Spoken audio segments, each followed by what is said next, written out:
Hello everyone, welcome back. My name is Devin Adams. I'm a Fortinet instructor here at Dynamic Worldwide Training in Tempe, Arizona, and I've been recording some videos for my participants who have taken my NSE 5 class and some proof of concepts. And in the last video, we essentially set up our remote FortiGates for remote access. So we did a DHCP server, we tested that.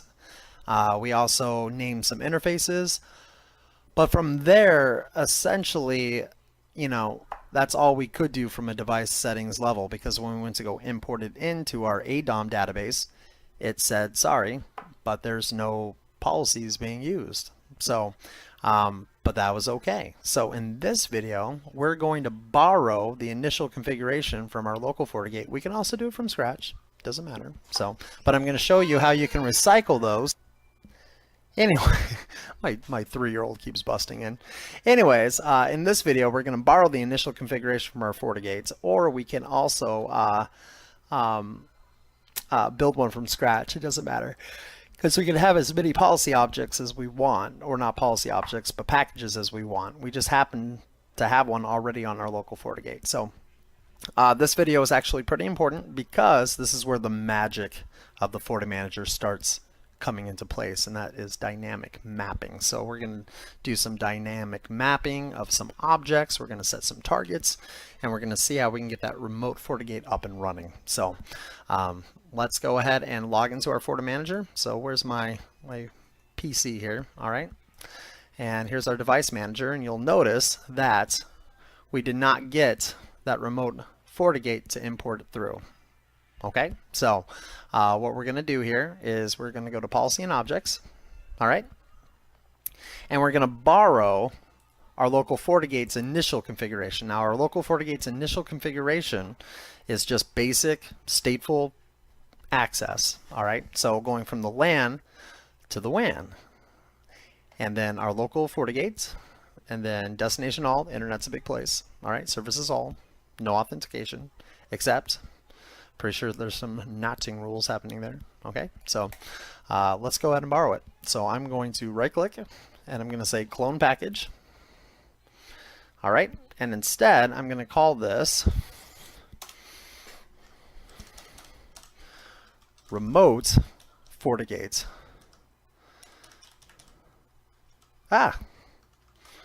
Remote FortiGate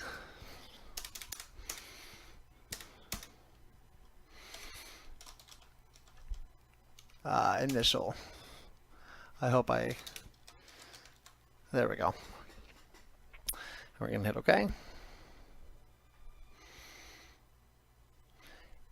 All right, and it is identical. Okay, so but before we can even do anything, though, we got to do what's known as dynamic mapping. And dynamic mapping, I promise you, is where all the magic comes into the FortiManager. So what am I talking about here? Well, let's go to configuration, object configurations, and take a look. So for starters, all right, we have our interfaces here, and it says these have been mapped 1 out of 2. Okay. But let's go ahead and open this up, and you can see that our LAN has been mapped to port 3. Now, if we had a topology of our network, we would know that our LAN is actually, if I can hover here, port 6, and our WAN is actually port 4. Okay, so instead of having 2 completely different firewall policies, we can edit those and say, hey, you know what? When it comes to the local FortiGates, I want you to go ahead and use port 6. Now, the one that's in the parentheses there, that's the alias that I gave when I was initially configuring it. Okay. All right, let me pull this up a little bit. There's a big OK button down there. So I'm going to go ahead and do this also for the WAN. All right. There we go, remote FortiGate. Now, if this remote FortiGate was in production and they happen to have the same the same aliases, I could have done the mapping with the initial importing in. This is only because I was doing it initially from like a factory default state other than just a static IP address that was set on the WAN interface so the FortiManager could connect to it. All right, if everyone was watching the videos from the start. Okay. Pretty darn cool, if you ask me. All right. Now this is even better. Are you guys ready for this? Are you guys ready for this? And I could keep on doing these, but that's okay.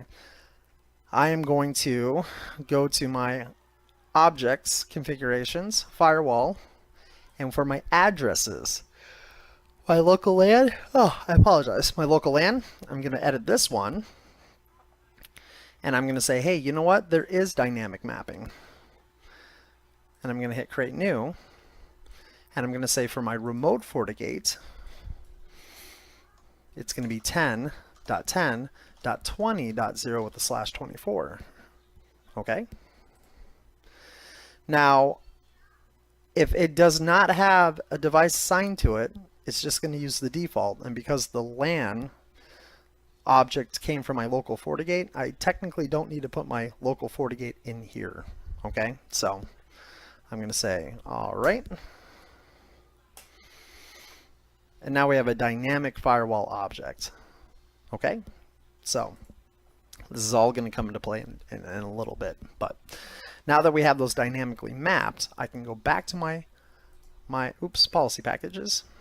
Okay, and everything is set up just the way that it was on the local. But now for my installation targets, I'm going to pluck out my local FortiGate, and I'm going to add in my remote FortiGate. All right. Now you're probably asking yourself, well, Devin, couldn't you have just put in the remote FortiGate into one of the installation targets? Yes, I can. The only reason why I'm doing this is that if I wanted 2 individual copies that I could per se have pushed down to each individual FortiGate and then tweak them individually. All right, so I didn't have to do this. I'm just showing you that we could do this. All right, so, or I could have done it here and built one from scratch.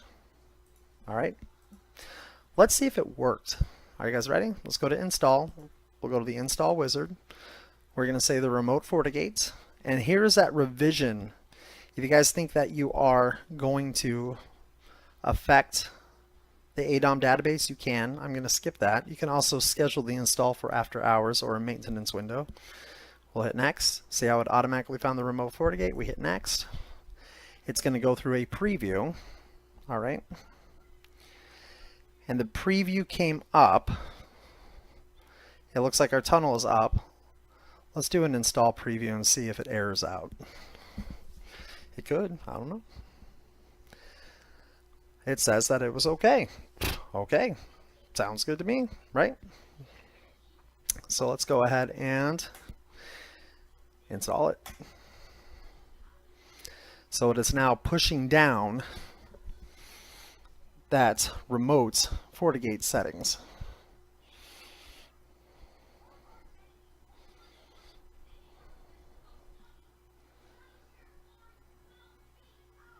Yeah, it's like watching paint dry. That's okay. Now remember, you can take a look at the output of what it's doing. Okay. Now this is something else to keep in mind, guys. It's also affecting all the objects on that too. So in other words, anything that's duplicated, it's going to take it out, so on and so forth. It says it was okay. I mean, do we believe it? What do we do now? Well, let's go ahead and test it. Well, for starters, let's go to our device manager. And as you can see, everything is in sync. All right. So let's go here. Let's go to here. And as you guys can see, we now have internet access on a remote site. And we did that by borrowing the policy package from the local FortiGates. Okay. pretty darn cool. All right, guys, and it was able to set and able to configure all of the different objects there dynamically because of the dynamic mapping. All right, so the right IP addresses got into the right objects. So if that's not enough to write home to your mama, I don't know what is. Then again, that's probably why I'm single. Anyways, that was a joke. But guys, I hope that was helpful. Now when I get back, and I better stop neglecting my kids for the day. But when we get back, I'm going to show you how to write one firewall policy to maybe do a security profile on both of them.